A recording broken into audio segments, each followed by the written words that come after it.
नमस्ते दोस्तों। तो आज हम बात करेंगे अगरबत्ती क्यों नहीं करनी चाहिए, धूपबत्ती क्यों करनी चाहिए।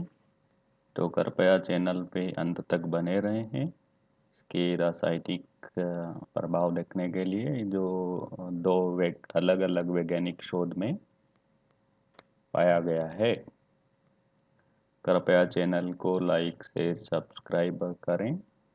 जैसे आप देख रहे हो अगरबत्ती क्यों नहीं करनी चाहिए, धूपबत्ती क्यों करनी चाहिए। तो आप जो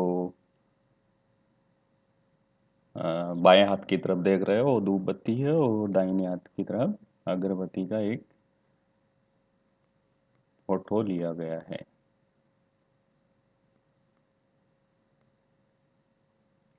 अगरबत्ती के हानिकारक प्रभाव पर ये एक शोध पेपर हुआ था, clinical and molecular allergy, US में। तो इसमें इसका जो क्या क्या प्रभाव है वो बात किया गया है। तो ये बुद्धिज्म, ताओइज्म, ये ताओइज्म चाइना में ज़्यादा है। ये इंसेंस अगरबत्ती जलाते हैं ज़्यादा। इसमें ये क्या क्या यूज करते हैं, इसमें हर्बल जो होता है वो 20% होता है, 21% होता है। लकड़ी का जो पाउडर होता है वो 35%। ऐसा ये सब मिला के ये बनाते हैं। और ये 45 gram milligram per gram burn as compare to 10 milligram. ये सिगरेट का और इसका एक कंपैरिजन किया गया है। इसमें से CO, CO2, NO2, nitrogen dioxide, sulphur dioxide और ये सब निकलते हैं। इसमें सबसे ज़्यादा अपना इसका हेल्थ का, अस्थमा का और बहुत से रोग होते हैं।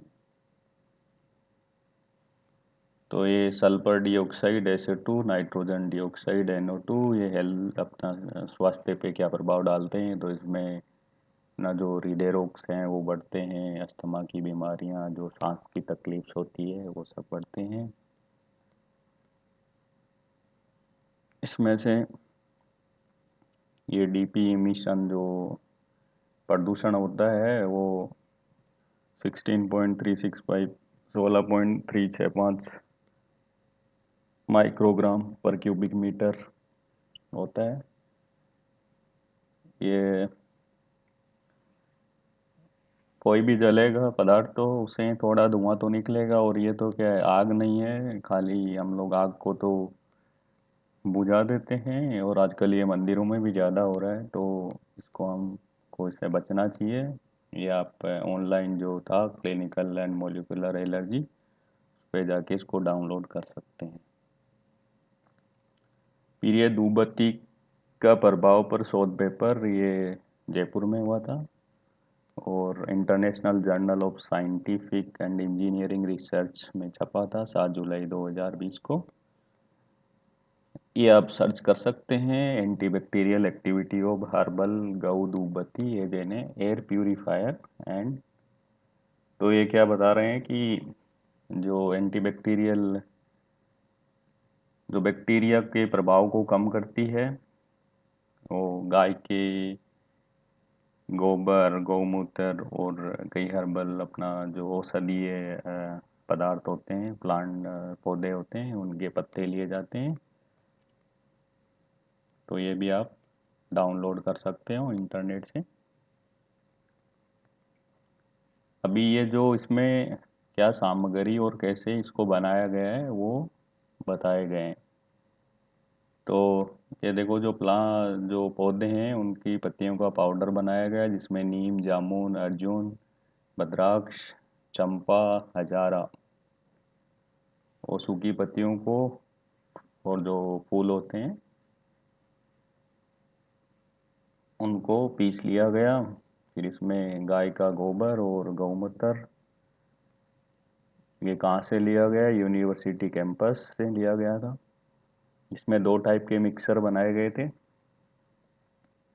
तो पहला जो टाइप का था उसमें गाय का गोबर, गाय का मूत्र, गौमूत्र, नीम, अर्जुन, जामुन और बदरक्स की थी। दूसरे में चंपा, जारा, ये और डाले गए।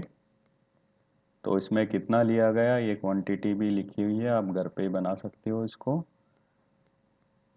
ये जो पत्तियों की जो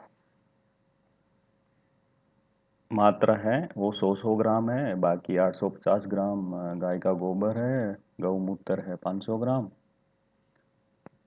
किसी के पास में है तो अपना टेस्टिंग भी कर सकते हैं या करवा सकते हैं।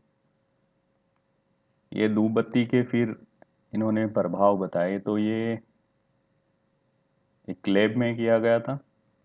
तो इन लोगों ने पहले जो जहाँ पे मतलब लेना था, जो माइक्रोबायोलॉजी की एक लैब थी, जहाँ कचरा एकत्रित होता है, वहाँ पे एक फैकल्टी रूम जहाँ पे ये अपना साफ सफाई के सामान रखे होते, साफ सफाई करने के बाद में जो बरसी है वो सब।